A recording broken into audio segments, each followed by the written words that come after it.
The Book of Thoughts. Chester was feeling more tired than usual after a hard day at the office. He joined the company only 2 years before. He'd come straight from university then, but now he was a junior manager in one of the biggest companies in Singapore. It was an important position to have and meant lots of extra work.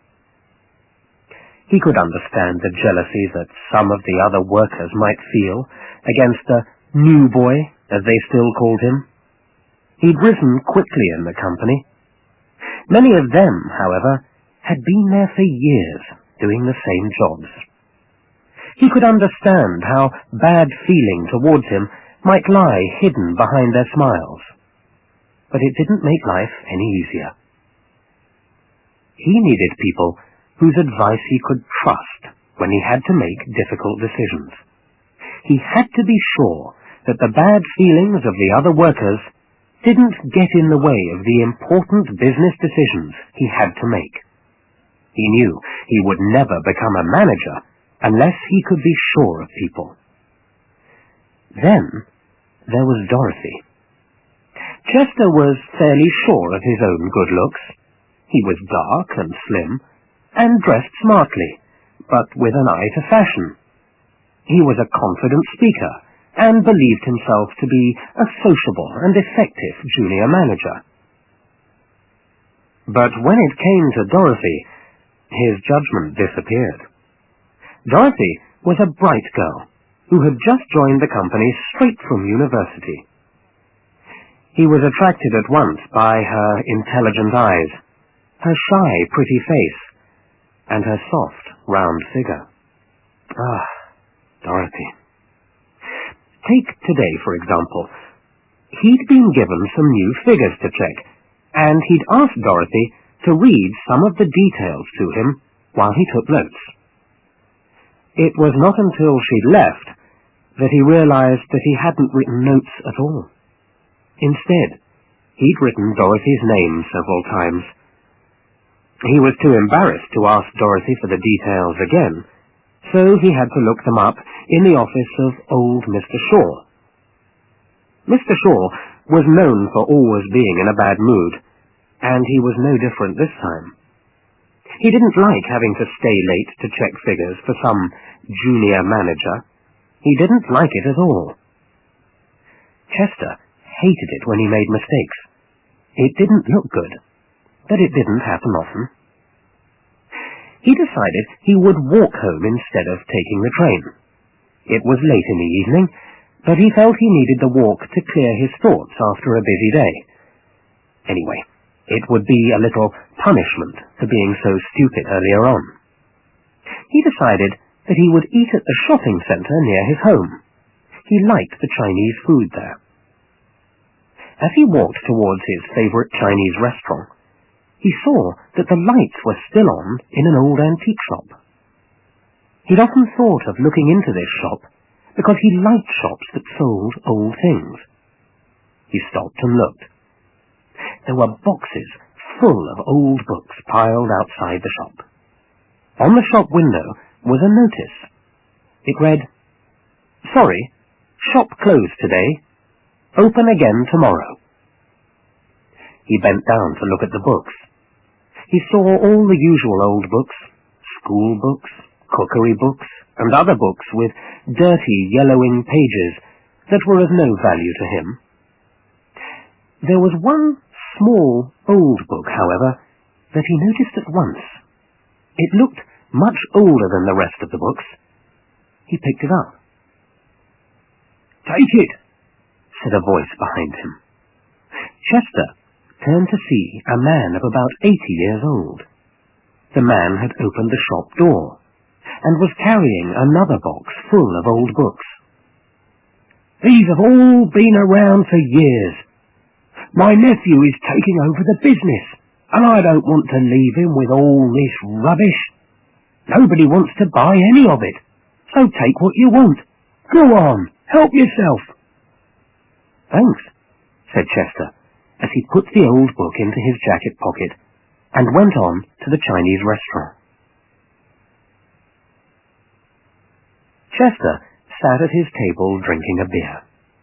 He'd been looking forward to his chicken and rice.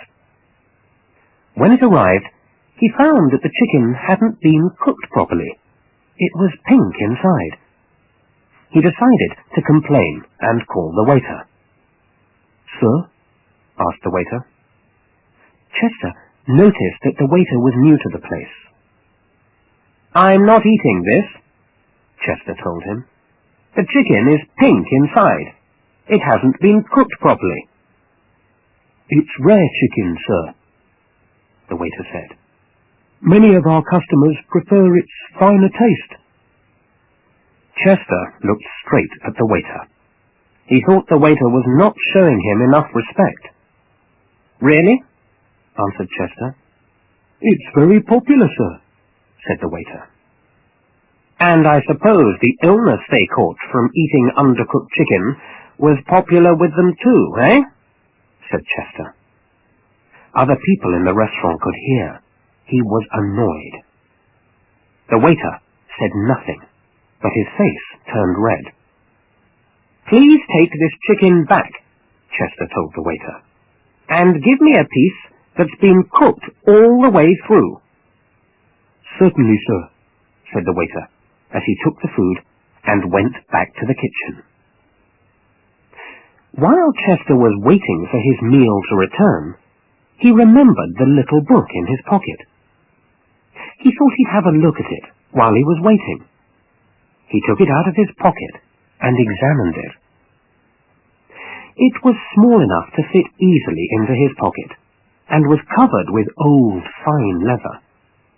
He had to clean off some of the dirt in order to read the title on the cover.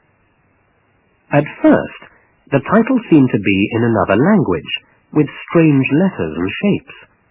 But as he looked, they seemed to change into English. He closed his eyes tightly and opened them again. He was mistaken, of course. He must have been. When he looked again, the title of the book was there. It was still dirty, but it was clearly written in English. It read, "The Book of Thoughts." It didn't say who wrote the book. Chester thought it must be one of those old books which offered advice about life. He felt disappointed. He tried to open the book, but it had an old metal lock which stopped him. Then, suddenly, the book seemed to open quite naturally at the middle pages. It was almost as if it wanted him to read it. What he saw when he looked surprised him. The pages had nothing written on them, and they were clean and white, not at all like the yellowed pages one would expect to find in a book this old. Did all the pages have no writing on them? Just then, the waiter returned with Chester's chicken and rice, and placed it before him. "Thank you," said Chester. "My pleasure, sir," answered the waiter with a smile. Chester happened to look at the opened book. It now had writing on the pages, which only a moment before had been clean and white. The writing said, "He wouldn't look so pleased with himself if he knew what I had put onto his chicken while I was in the kitchen. That will teach him to make me look silly." Chester couldn't believe what he saw. Was this what the waiter was thinking? "Anything else, sir?" asked the waiter politely. No, thank you," said Chester. As the waiter walked off, the writing disappeared. Chester looked at his meal. He didn't feel hungry anymore, and he could hardly complain to the manager about the waiter, not without telling them about the book. Who would believe him? Chester left the chicken and rice alone, paid his bill, and went. He didn't leave the waiter a tip. When Chester got home, he felt exhausted. He took out the book and looked inside it once more. The pages were now all white and clear again. Perhaps It had all been a result of his tiredness. He'd been thinking too much about work and about Dorothy. That must be it. There was no other possible explanation. He was simply too tired to think straight. He went to bed and slept almost at once. The train was less crowded than usual the following morning. He was lucky enough to find a seat for his short journey. He liked to watch people as they all sat or stood, with faces that gave no sign of what they were thinking. Everybody avoided looking at another person in the eye. That might cause trouble. Chester relaxed in his seat. He decided that the experience of the night before was best forgotten. Whoever heard of a book that read thoughts? The whole idea was crazy. Then he remembered that he still had the book in his pocket. He ought to throw it away in the next rubbish bin. Yes, that's what he'd do. Get rid of the stupid thing. He noticed that the woman who sat opposite was an attractive, smartly dressed, middle-aged lady. Her eyes looked down, and her face showed nothing of her thoughts.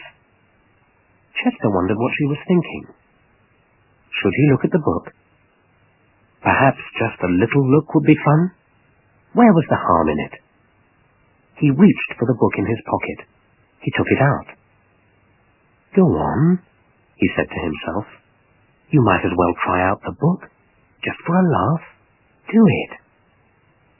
He opened the book, and almost at once, words in clear, black letters appeared on the white pages. The words read, I've given the best years of my life to him. Bank managers have married their secretaries before now. He must decide today. Leave that awful wife and marry me, or I'll shoot him and myself dead. Chester saw that the woman's soft handbag had something in it that looked hard. Could it be a gun? He quickly shut the book and looked away. Next, he saw a tough-looking man wearing a T-shirt, showing his powerful arms. What was he thinking? Chester opened the book.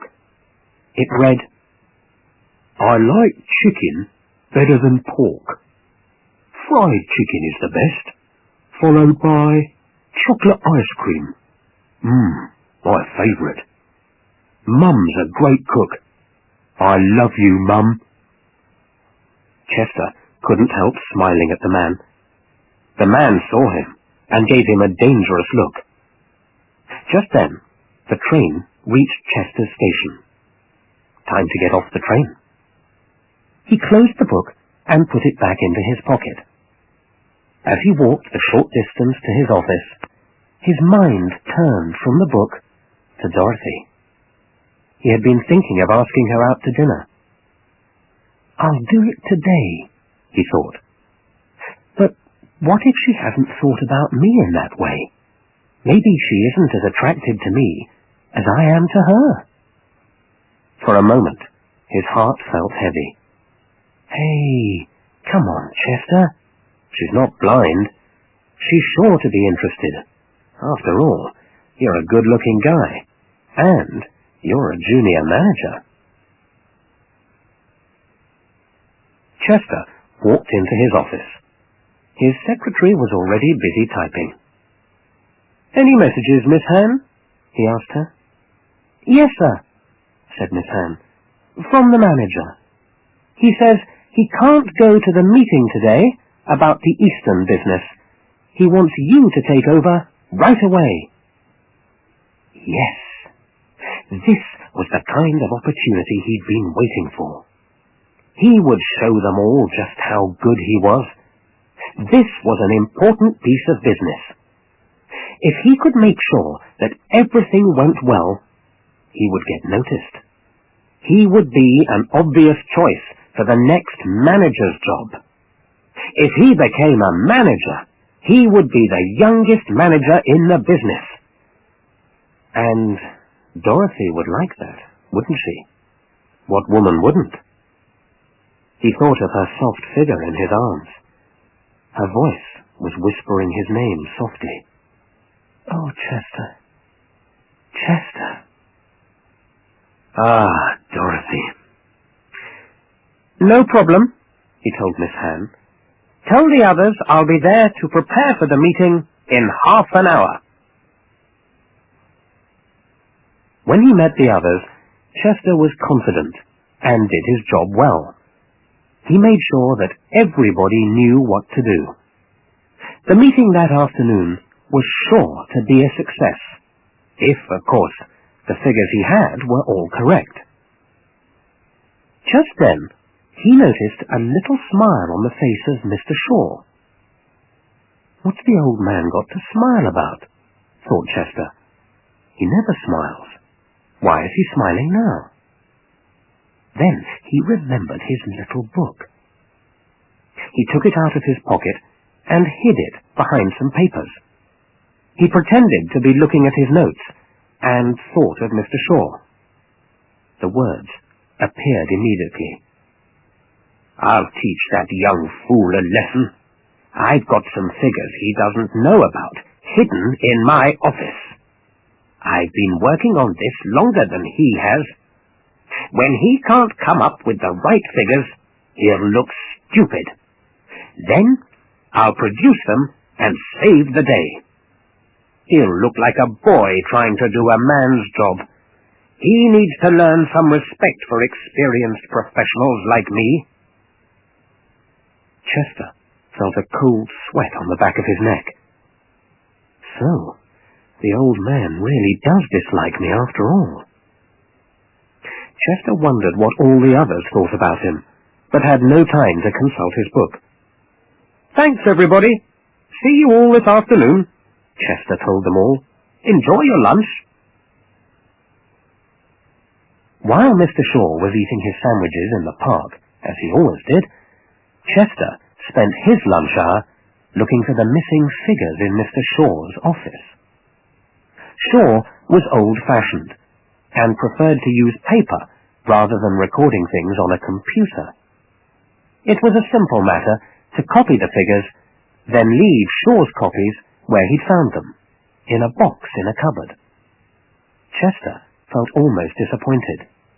This was too easy. Chester had missed his lunch, but it had been worth it. His little book was turning out to be most useful. The meeting that afternoon was a great success. He had all the figures he needed. The Eastern Company people were happy, and the papers were signed. Chester's future looked good. And as for Shaw, well, Chester could tell from his red face that he was angry because his little plan had gone wrong. Chester made himself a promise. He would make sure that Shaw's future would not be good, not if he could help it. Chester didn't like to lose. After the meeting, there'd be just enough time to call in on Dorothy. Perhaps she'd like to congratulate him over a drink. When he got to her desk, he found that she was away on a training course. She'd be back the next day. Just my bad luck, thought Chester. Well, for the time being, he could find somebody else to share this happy time with. But how and who with? Squash. It was his favorite game. Why not arrange a game with Kim, his younger brother? Kim was a salesman. He hadn't gone to college, but he had, like Chester, moved to the city. Chester always beat Kim at squash. He liked playing with Kim. He would telephone him as soon as he got home and see if a game could be arranged for that very night. Yeah? I see. Chester was in his apartment, speaking on his mobile telephone. As he spoke, he held the telephone more tightly than usual. He was listening to Kim. Kim was telling him that he had already promised to take his girlfriend to the cinema. As he spoke, Chester tried out the book to see if it would work over the telephone. It did. It read, "I hate it when Chester and I play squash. He always wants to beat me, but he's always wanted to be a winner. At home, at school, it never stops, even when he has a career of his own. He never thinks of me, but then he never was much of a brother. He can do without his game this time. I'm staying home to watch television." "Okay, Kim," said Chester. "Enjoy the film." "Yes." "Goodbye." Chester had never realized that his brother felt like that towards him. It came as a shock. He spent the evening watching television and drinking wine with a takeaway meal. At least, he thought, he'd see Dorothy tomorrow. The next morning, Chester was sitting on his train to work. He was wondering whether he should look at the Book of Thoughts again, when he noticed a photograph of the attractive middle-aged woman he'd seen the day before. It appeared on the front page of a newspaper held open by the person sitting opposite him. Her picture was next to that of an older man. The headline read, "Two die in lovers' shooting." He didn't have to read any more. It was obvious that the book had correctly read the woman's mind the day before, and that she'd carried out her plan. But it was too late to do anything now. Anyway, it was none of his business. Chester didn't feel like looking at the book for the rest of the journey. However, he did start to think more about the book. Why, he wondered, had he not told anyone else about it? The truth was that he could hardly believe in it himself. If he started telling others about an amazing book that could read thoughts, they would think he was crazy. And what harm might it do to his career? In any case, he did not know whether it would work for other people. Perhaps the book only worked for him. Best leave the book alone for now, thought Chester. Yes, that would be best.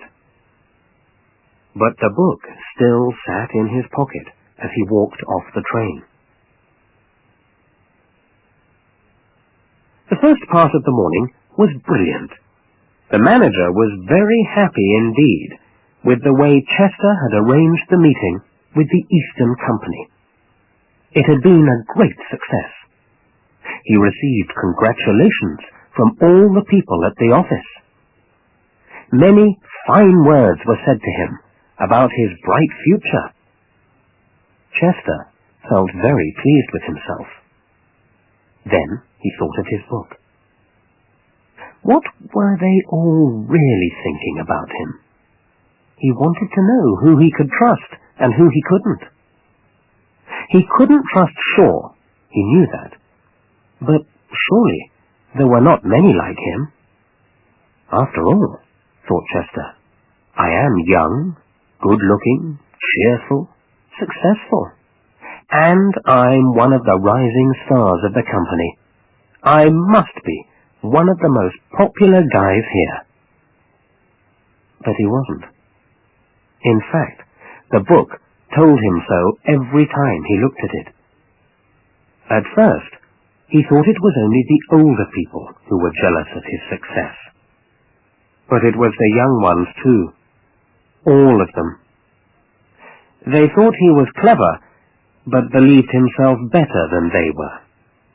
Good-looking, but without any feelings. Some even thought he might be dishonest. They hated him. Chester had a lonely lunch at a cafe near the park. As he sat at his table, drinking strong coffee, he took out the book and looked at its cover. He read it. The Book of Thoughts. He opened it. There was nothing there. Not a word.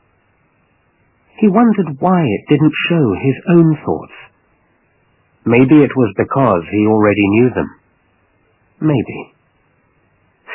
But what if he asked it to show him his deepest thoughts, the ones he didn't realize he was thinking? Would it do that? Should he ask it? The idea frightened him. If thoughts were hidden, perhaps there was a good reason for it. Yet he still wanted to look. It was almost too much for him. I won't do it, he told himself. The last time I looked in the book, it told me things I wish I hadn't found out. No, I won't do it. Not yet. The cafe was becoming crowded, so Chester walked back to the office. Back to Dorothy. She would be back from her training course by now. He would see her and ask her to dinner. He was certain that she would not be like the other people in the office. His darling Dorothy.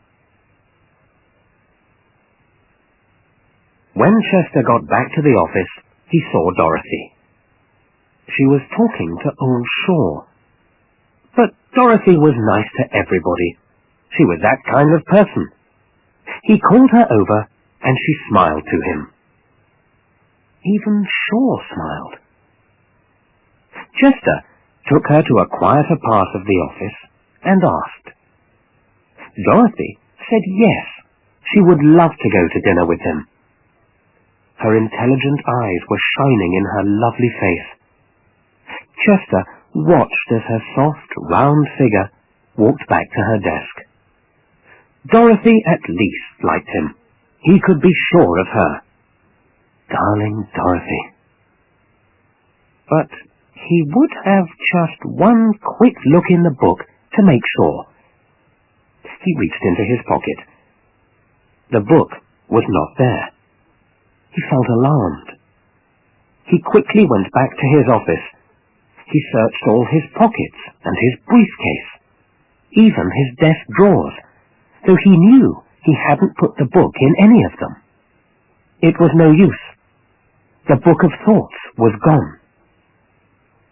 Chester remembered the crowds as he left the cafe.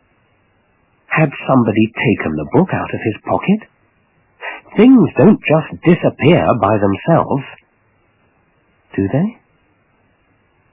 All kinds of thoughts crowded through his mind, but the least expected, and perhaps the most welcome thought, was the feeling that a heavy weight had been taken away from him. He went back to try and see Dorothy again. She was talking to Old Shaw. Again. She saw Chester and waved to him. At least, he thought, he still had Dorothy.